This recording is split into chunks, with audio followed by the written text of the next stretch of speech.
Boa tarde, tudo bem com vocês? Estamos estudando o amor.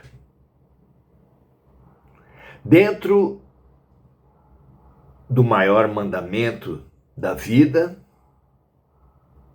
começamos pelo amor a nós mesmos. Já que no mandamento maior, Jesus nos apresenta o amor em 3 dimensões. O amor a Deus, o amor ao próximo, o amor a nós mesmos. Começamos pelo amor a nós mesmos porque é o amor mais acessível e mais urgente. É mais acessível e mais urgente pelo mesmo motivo. Nós somos herdeiros dos animais. Nós somos evolutivos dos animais. E assim sendo, já que a evolução não dá saltos, nós herdamos do animal o princípio que nos coloca como centro do universo. O instinto faz o animal separar tudo e todos em função de si.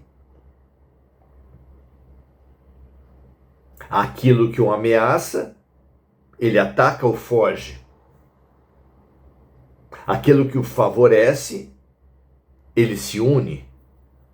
Ele, o ser, como centro de tudo, como parâmetro universal. Quando evoluímos do animal para o hominal, para o homem, para o ser humano, continuamos com essa mesma centralidade em nós mesmos, que no ser humano assume a condição de egocentrismo.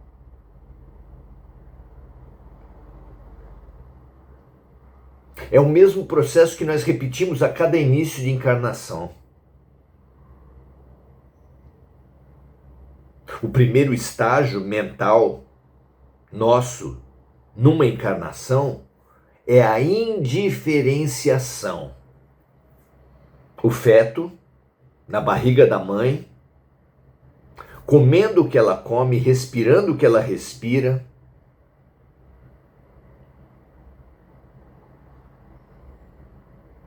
recebendo injeções de adrenalina a cada vez que ela tem medo, e de todas as outras neuroquímicas, o feto se vê se vê unido, se vê integrado a um eu maior que ele.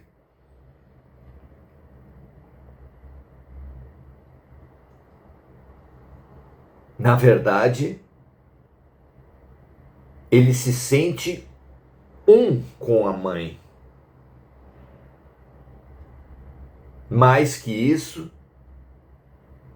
ele se sente integrado, uno com o todo.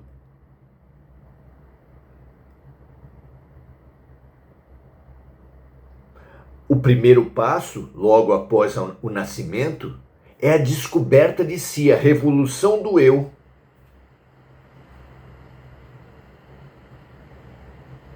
É por isso que o bebezinho no berço fica admirando as próprias mãos, os próprios pés.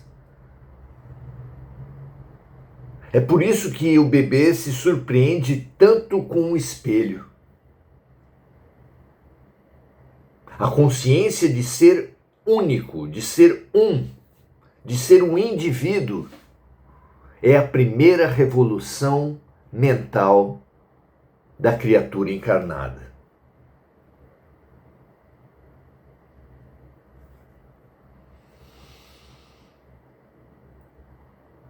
Claro que a segunda Revolução é conhecer, é tomar consciência que existe o outro. É decorrência de nos sabermos um, concluirmos, conquistarmos a consciência do outro.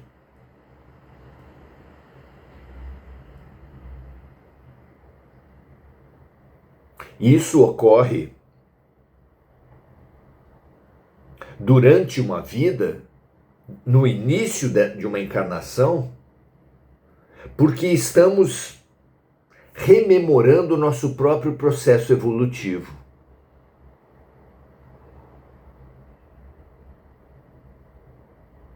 O animal não tem propriamente consciência de si nem consciência do outro.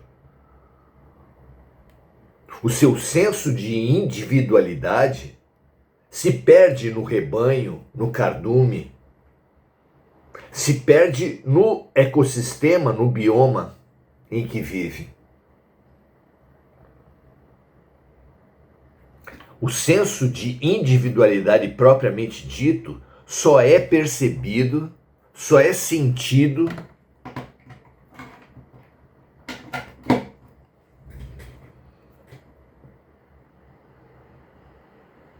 pelo princípio espiritual que habita no animal, quando esse princípio espiritual evolui para o homem.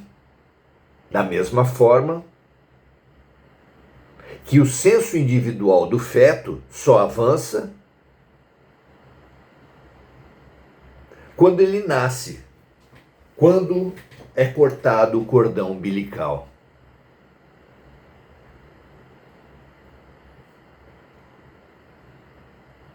Perceber esse momento fundante do eu, entender esse momento, compreender que muitos milhões, talvez bilhões, ainda não fizeram essa revolução do eu, é fundamental. São muitas as pessoas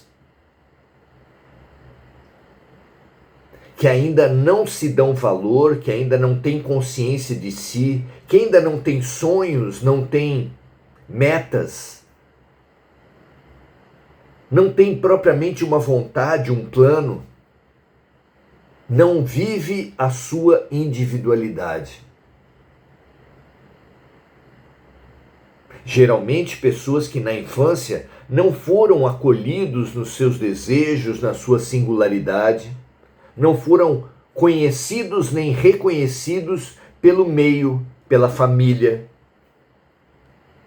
A falta de atenção, de estímulo individualizado, faz com que a criança, o bebê,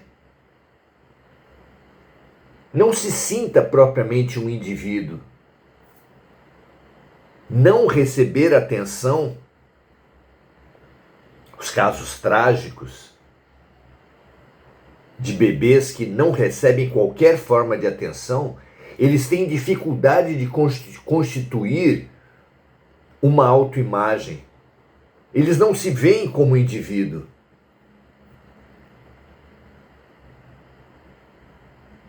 E que compreensão isso pode dar para nós mesmos? Que é fundamental a todos nós darmos atenção a nós mesmos, considerarmos a nós mesmos, que a primeira tarefa, a tarefa fundante das nossas vidas, das nossas decisões, é entendermos a nossa individualidade. É extremamente importante darmos aquele carinho, aquela atenção individual que o bebê precisa, dar essa atenção para nós mesmos. Ninguém consegue ser protagonista da própria vida, atuar, agir, ter vontades, ter planos, sem consciência de si.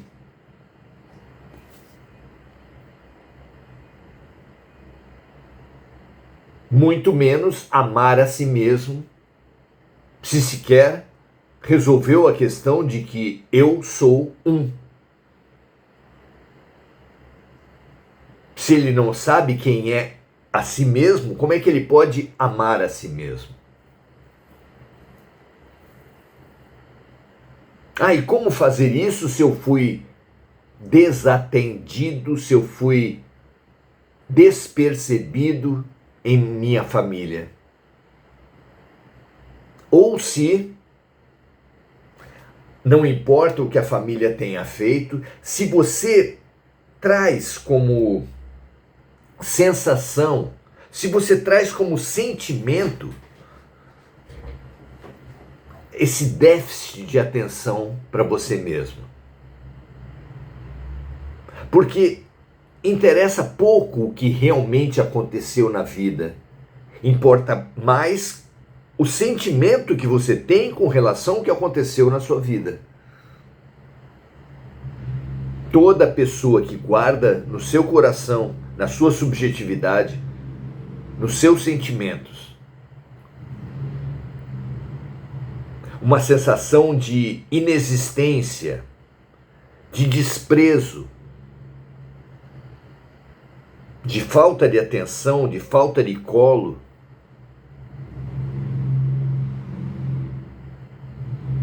tende a se desconsiderar, ele internaliza a desconsideração que o mundo ou lhe deu ou que ele sentiu que o mundo deu.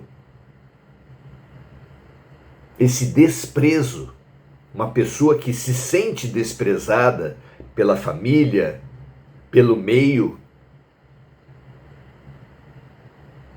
ele incorpora isso a ponto de não se considerar.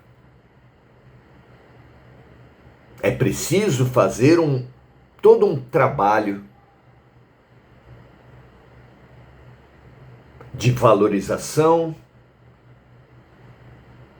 de resgatar sonhos, de construir individualidades, vontades, já que toda essa oportunidade do eu lhe foi roubada por uma vida sem atenção, uma vida sem colo, sem acolhimento. Somos muitos aqueles que nos sentimos assim. E não é, claro, por falta de atenção de Deus. É porque nós, crianças mimadas, crianças egocêntricas, sentimos que por não termos sido atendidos em nossos desejos, fomos rejeitados.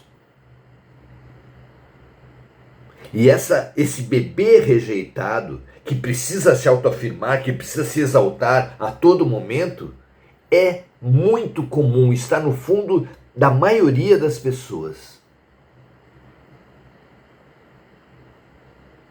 A fé, como sentir-se amado por Deus. A fé que compreende que o próprio Deus é amor e que nos ama incondicionalmente, é, por isso mesmo, um meio de pacificação. Assim como a raiz de toda violência, de toda obsessão pela autoafirmação, pelo domínio, pela arrogância, vem de uma autoimagem rebaixada. A pacificação vem da certeza de sermos amados. Veja a importância da fé. Quando uma criança, na carne ou no espírito, nos fatos ou na sensação, quando uma criança conquista a certeza de ser amada, ela já não precisa mais provar nada para ninguém.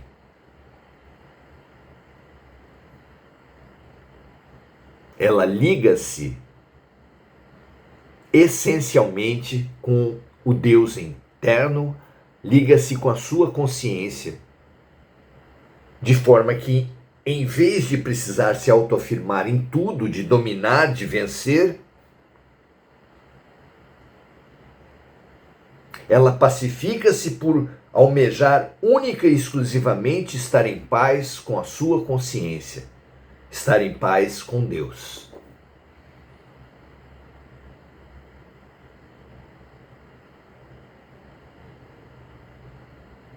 Vejam como é importante no processo de autopacificação e no processo de habilitação à terra, mundo de regeneração, que é um mundo de paz, nós temos essa fé profunda, essa certeza de sermos amados por Deus.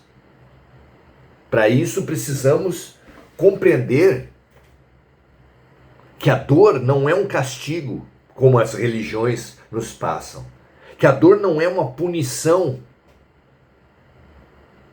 para espíritos criminosos, que nós não somos. Precisamos compreender a dor como remédio fabuloso, como lição essencial, como expressão do amor de Deus,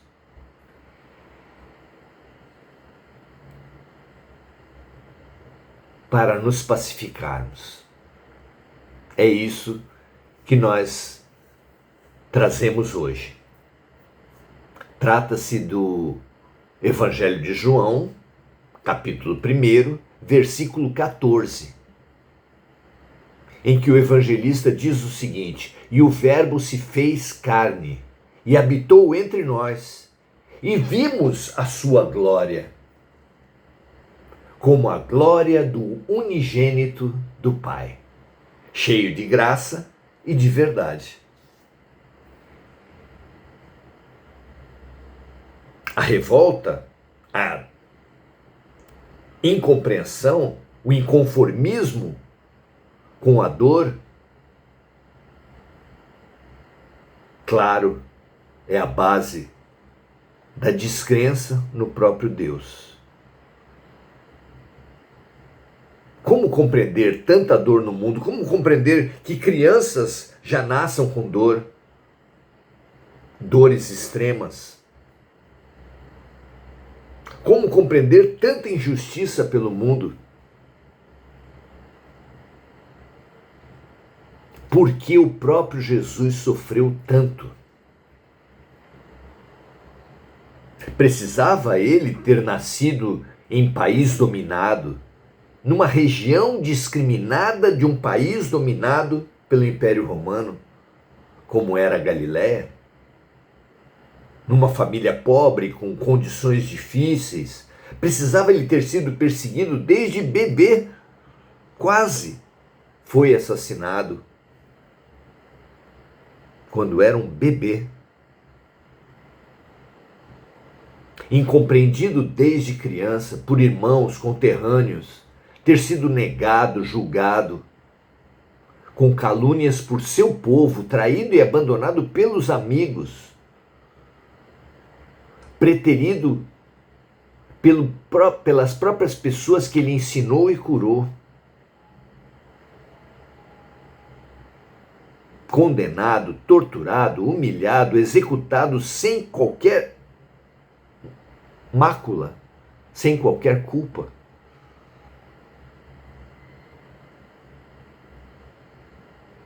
Para que seja visto em sua pureza, o ouro precisa ser separado, o diamante precisa ser lapidado. E aquele que veio demonstrar sermos uma riqueza muito maior do que nós mesmos supomos, precisava exemplificar para ensinar a não nos iludirmos com os reinos do mundo, a buscarmos o reino de Deus. A força de Jesus vem dele ter passado em grau superlativo pelas dores humanas. Se um carpinteiro, um mecânico, um eletricista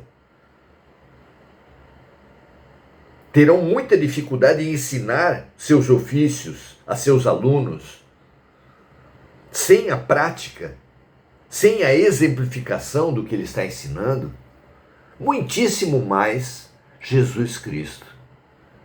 Cada dificuldade, cada dor que ele passou era uma lição forte, porque nos deixa um exemplo, uma maneira de viver, de forma que a cada vez que tivermos qualquer dificuldade, podemos com tranquilidade adotar o questionamento: o que Jesus fez nessa situação, em uma situação parecida com essa?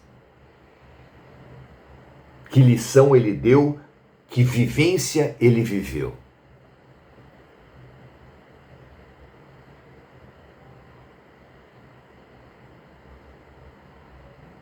É verdade que mesmo ele ensinando tão enfaticamente, nós decidimos tratá-lo não como o filho mais velho do pai, como ele se apresenta, como ele mesmo se apresentou, mas como Deus. Nós dizemos que Jesus é Deus,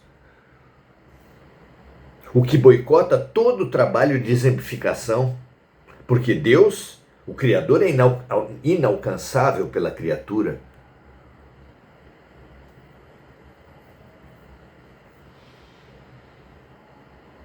Eliminar Jesus como modelo e guia, como exemplificador para a humanidade,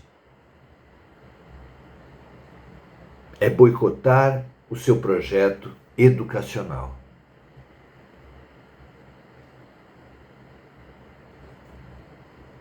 Não aceitar as dores de Jesus é não aceitarmos as próprias dores, é não compreender por que da dor no mundo.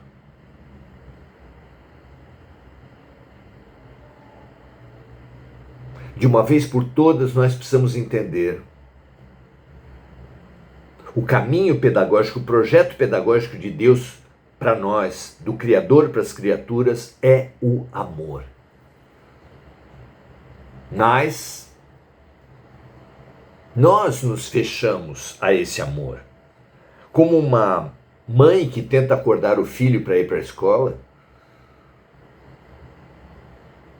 e ele, desobediente, ficou até tarde, por exemplo, no seu celular, como fazem os jovens hoje, e não acorda.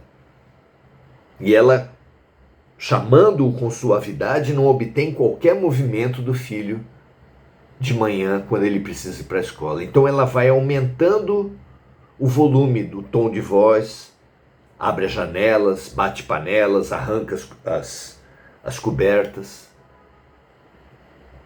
Quando finalmente acorda, o garoto rebelde pergunta: puxa, precisava fazer esse escândalo todo? Como nós, rebeldes, perguntamos para Deus: por que tanta dor? E a resposta é: se você não quer a dor, aprenda pelo amor. Se você não quer o escândalo para acordar, desperte suavemente. Obedeça sua mãe e não fique no celular até 4 horas da manhã.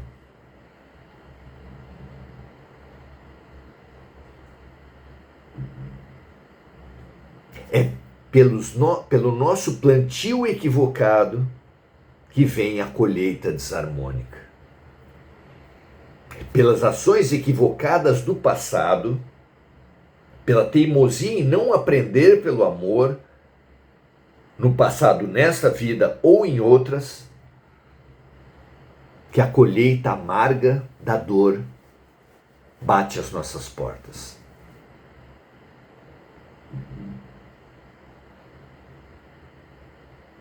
Que nós compreendamos a dor, e só é possível compreender a dor pela lei de ação e reação, pela reencarnação.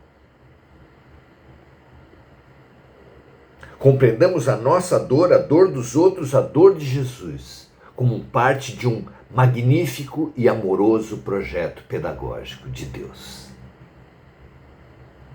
E isso nos pacificará nos acalmará e nos ajudará extraordinariamente a atravessar as dores atuais e as dores agudas que ainda hão de vir, individual,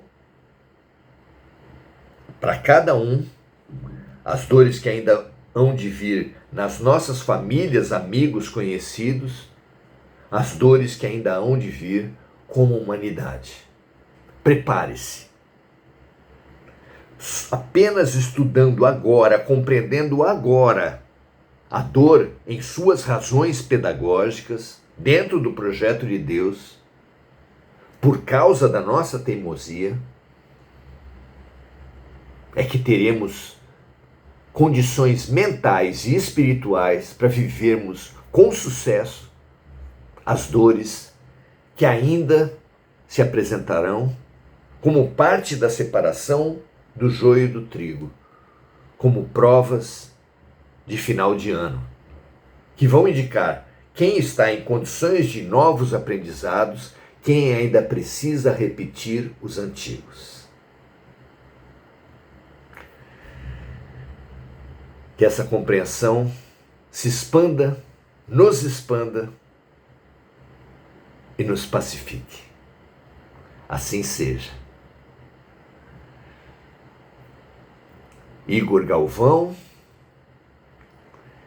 agradecendo pelo tempo, pelo nosso tempo que uns dedicamos aos outros, também agradeço pelo tempo de vocês. Nalva Gorri, dando o seu boa noite, Enir Cajazeira também, Lúcia Galvão também, Enir sempre lembrando de Mônica Silva, e nos lembrando e nos integrando nessa corrente de amor à nossa amiga, Adelaide Dias dando boa noite a todos, Noêmia Félix trazendo o nome de diversos conhecidos, encarnados e desencarnados, com os quais somos convidados a compartilhar também nossos afetos, nossa fé, nosso amor. Márcia Sodré, desejando graça e paz a todos. Um grande abraço a todos. Muito feliz pela presença de cada um de vocês, pelo tempo de cada um de vocês. Nossa maior riqueza.